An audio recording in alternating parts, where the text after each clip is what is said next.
Welcome dear friends in our YouTube channel. हो friends, आप ठीक होंगे, खैरियत से होंगे। उम्मीद यही है कि आज का जो पेपर था पटवारी का, आप लोगों का बहुत ही अच्छा हुआ होगा। अगर हम पेपर की बात करें, पेपर को हम इजी नहीं कहेंगे, बल्कि हम इसको इजी टू मॉडरेट कैटेगरी में रखेंगे। इसकी सबसे बड़ी वजह जो है वो जो पैराग्राफ राइटिंग थी वो है। क्योंकि एक चीज़ हम सब ने नोटिस की कि जो पैराग्राफ राइटिंग था वो बहुत ही टिपिकल पैराग्राफ डाला था उनने, और साथ साथ क्वेश्चन जो है उनने ऐसे फ्रेम किए थे कि उसको समझने में टाइम लगता था। और अगर हम प्रीवियस ईयर देखेंगे, जो 2017 में जो पेपर आया था, उसमें क्या था, उसमें उन्होंने 2 पैराग्राफ डाले थे और उसके हर पैराग्राफ के उन्होंने 10 मार्क्स रखे थे। लेकिन यहाँ पे उन्होंने एक उल्टा ही सीन किया, एक बड़ी सी पैराग्राफ डाली जो पहले पढ़ने में बहुत कंफ्यूजिंग थी, और साथ साथ उसके क्वेश्चंस उन लोगों ने ऐसे फ्रेम किए थे कि ऐसा उसका डायरेक्ट आंसर जो है उस पैराग्राफ से मिलता ही नहीं था। बहुत ही मुश्किल था, टाइम स्पेंडिंग था। लेकिन उम्मीद यही है कि बच्चों ने इसको अच्छे से हैंडल किया होगा। तो अगर हम इसका जो सेक्शन नंबर 2 की बात करें, फ़िलहाल यहाँ पे इसकी आंसर की भी यही है, आपने देखा भी होगा। तो ये इसकी आंसर की है। ये बहुत ही बड़ी पैराग्राफ थी, बड़ी लेंथी थी और टिपिकल भी थी। उसको समझना, इसको देखकर इसके क्वेश्चन, हालांकि क्वेश्चन को भी समझना बड़ा मुश्किल था। उनने पैराग्राफ ऐसा सेट किया था कि बहुत ही मुश्किल था। तो इसको बहरहाल क्वालिफाइंग नेचर का था।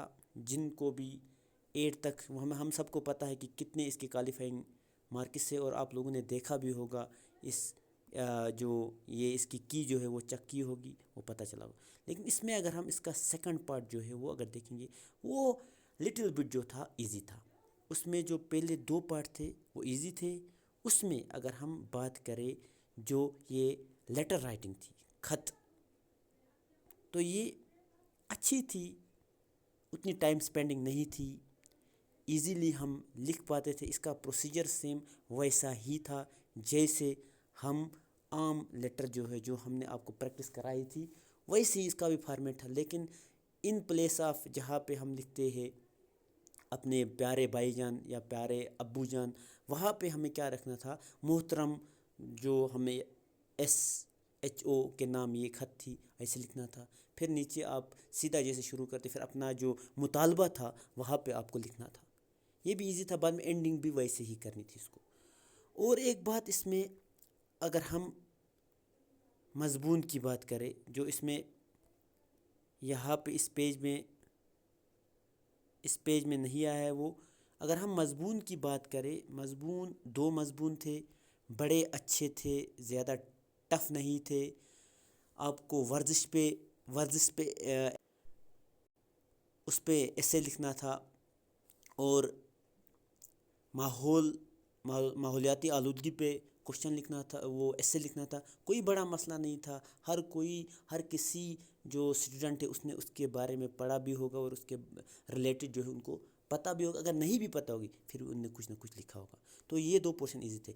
अगर हम थर्ड पोर्शन की अगर बात करें, जो कि हमारा ट्रांसलेशन था, ट्रांसलेशन की अगर हम बात करें, पहला जो सियाहत के रिलेटेड जो था, टूरिज़म के रिलेटेड, वो भी टिपिकल था। वो भी इजी टू मॉडरेट नहीं हम कहेंगे, थोड़ा टफ ही था, टाइम स्पेंडिंग था। उसमें वर्ड्स थोड़ा टिपिकल डाले थे जिनको इंग्लिश को उर्दू में लिखना बहुत ही मुश्किल था। और सेकंड पैराग्राफ भी जो था वो भी इजी नहीं था। तो ओवरऑल पेपर जो था वो इजी टू मॉडरेट था, तो क्वालिफाइंग नेचर का था। होप यही है कि आप सबों का पेपर जो है अच्छा गया होगा। हमारी तरफ से भी यही विशेज़ है, दुआएं है कि रब जो है, अल्लाह जो है, अल्लाह आप सबको कामयाब करे और आपको आगे आने वाले एग्ज़ाम में जो है इससे ज़्यादा बड़ी कामयाबी अता करे। Thank you friends, best of luck.